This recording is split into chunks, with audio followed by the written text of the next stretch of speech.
ప్రస్తుతం super star Mahesh Babu Rajamouli దర్శకత్వంలో తెరకెక్కుతున్న వారణాసి సినిమా షూటింగ్లో బిజీగా ఉన్నారు.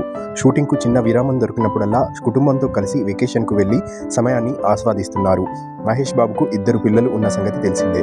కుమార్తె సితార, కుమారుడు గౌతమ్. ప్రస్తుతం గౌతమ్ న్యూయార్క్లో యాక్టింగ్ కోర్స్ చేస్తుండగా ఆయన సినీ ఎంట్రీ కోసం ఘట్టమనేని అభిమానులు ఆసక్తిగా ఎదురుచూస్తున్నారు. ఇటీవల ఇండియాకు వచ్చిన గౌతమ్ ముంబైలో జరిగిన ఓ ఫిల్మ్ ఈవెంట్లో స్టైలిష్ లుక్స్తో కనిపించారు. ఆ ఫోటోలు సోషల్ మీడియాలో వైరల్ అయ్యాయి. తండ్రిలాగే హ్యాండ్సమ్గా ఉన్నాడు, హీరో మెటీరియల్ అంటూ అభిమానులు ప్రశంసలు కురిపించారు. ఆ ఈవెంట్కు సంబంధించిన ఫోటోలను గౌతమ్ తన ఇన్స్టాగ్రామ్లో షేర్ చేయగా ఒక వ్యక్తి అసభ్య పదజాలంతో కామెంట్ చేశాడు. దానికి గౌతమ్ చాలా కూల్గా కానీ గట్టిగా అర్థమయ్యేలా ఒక మాటతో సమాధానం ఇచ్చాడు. ఆ రిప్లై సోషల్ మీడియాలో వైరల్ కావడంతో మహేష్ బాబు అభిమానులు సూపర్ కౌంటర్ ఇచ్చాడు అంటూ ప్రశంసించారు.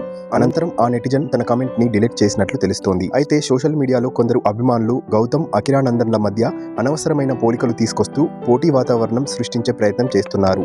ఇద్దరు ఇంకా హీరోలుగా ఎంట్రీ ఇవ్వకముందే ఇలాంటి ఫ్యాన్ వార్స్, నెగిటివ్ కామెంట్స్ రావడం అవసరం లేదని పలువురు అభిప్రాయపడుతున్నారు.